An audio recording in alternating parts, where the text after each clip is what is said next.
পণ্য রপ্তানি করেও মূল্য পাচ্ছেন না অনেক তৈরি পোশাক উদ্যোক্তা।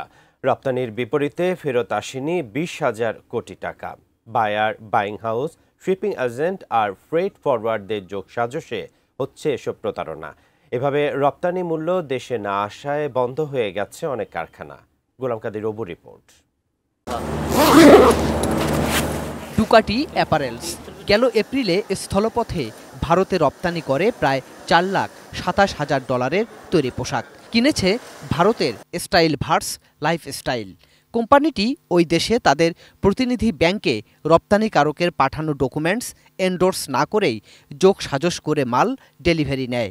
কিন্তু 6 মাস পেরিয়ে গেলেও পেমেন্ট পাননি রপ্তানিকারক উদ্যোক্তা। শেষ পর্যন্ত বিষয়টি তারা জানিয়েছেন ভারতীয় দূতাবাসকেও।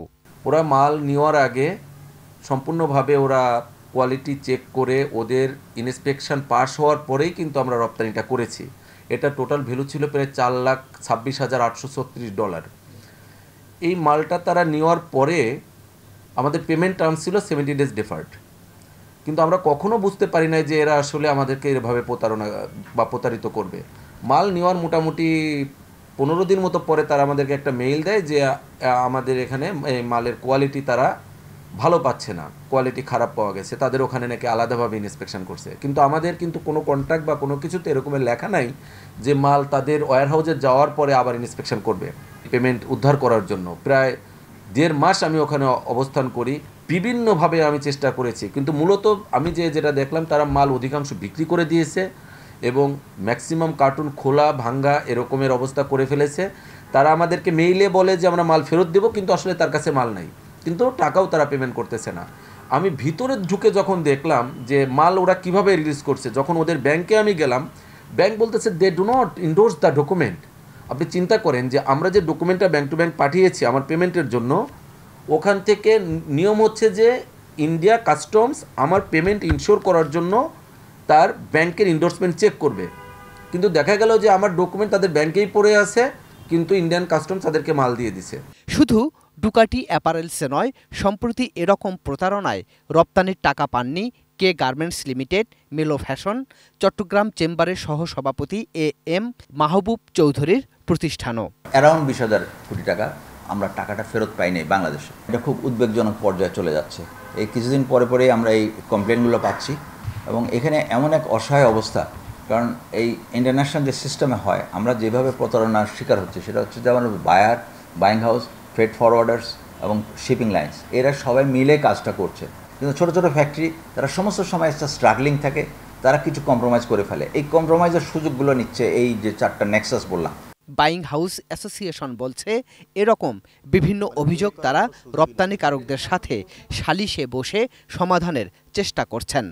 জয়েন্ট আরবিট্রেশন আছে, সালিশি কমিটি, যে বাইং হাউসের ক্লেম আসলো অথবা আমরা ফ্যাক্টরি দেখলাম যে অন টাইমে ডেলিভারি করতেছে না, শিপমেন্ট আসছে, পেমেন্ট আসতেছে, ট্রেন সাপ্লায়ারের পেমেন্ট দিচ্ছে না, ফেব্রিক সাপ্লায়ার যে ভদ্রলোক দিচ্ছে পেমেন্ট আসছে ওই পেমেন্টটা তাকে দিচ্ছে না অন টাইমে। যেখানে কথা ছিল যে 120 ডেজের ভিতরে পেমেন্ট সেটেল হবে, সেখানে 6 মান্থ 7 মান্থ হয়ে যাচ্ছে, মাস্টার পেমেন্ট চলে আসছে, বাট সাপ্লায়ারদের পেমেন্ট করতেছে না। তখন এই আরবিট্রেশন কল করা হয় বোথ সাইড থেকে, যে আমাদের কাছে ক্লেম করা হয় যে আমি এই ফ্যাক্টরিতে কাজ করেছি, তারা শিপমেন্টও করে নাই, এই করছে, অথবা আমরা শিপমেন্ট করছি আমাকে পেমেন্ট দিচ্ছে না, আমাকে তো সার্ভাইভ করতে হবে, আমার তো অফিস আছে, আমার এমপ্লয়ি আছে। তখন আমরাও তাদেরকে হেল্প করে থাকি। যখন আমরা একটা বসি তখন আসলে আমরা দেখি আলটিমেটলি যদি অন টাইমে ডেলিভারি হয় সেটা পেমেন্ট না আসার কোনো সুযোগ নাই। এখানে আমরা কাজ করি চেইন ওয়াইজ, এখানে কমপ্লিটলি একজন মানুষকে, একটা হাউসকে, একটা বাইং হাউসের ওনারকে আপনি ফুললিভাবেই আপনি ঢালাওভাবে বলতে পারেন না যে এটা তার fault. First you have to think about yourself, আপনি কি করেছেন।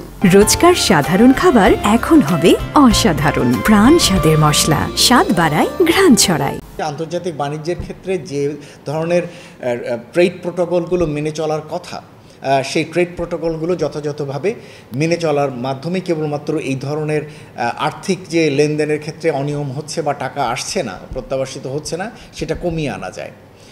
একই সাথে আমরা এটাও মনে করি যে আমাদের যারা এখান থেকে যারা সাপ্লায়ার আছেন, যারা পণ্য প্রেরণ করেন অথবা বাইং হাউস রয়েছেন যারা পাঠান, তারা এমন কোনো ধরনের করেসপন্ডিং ওই দেশের কোনো বাইং হাউস বা বায়ারের সাথে কাজ করবেন না যাদের ট্র্যাক রেকর্ডের ক্ষেত্রে পূর্বে সমস্যা রয়েছে, অথবা তারা খুব ক্ষুদ্র আকারে ট্রেড করছেন, নতুন করছেন, যাদের সাথে তারা পরিচিত না।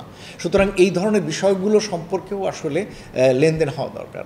এর আগেও ভারতের লিলিপুট ফ্যাশনের কাছ থেকে বাংলাদেশের 22 ক্ষুদ্র গার্মেন্টস রপ্তানিকারক প্রতিষ্ঠান বুঝে পাননি $40 লাখ। বিষয়টি নিয়ে দুদেশের মধ্যে আলোচনা এখনও চলমান। গোলাম কাদের রবু, এটিএন নিউজ, ঢাকা।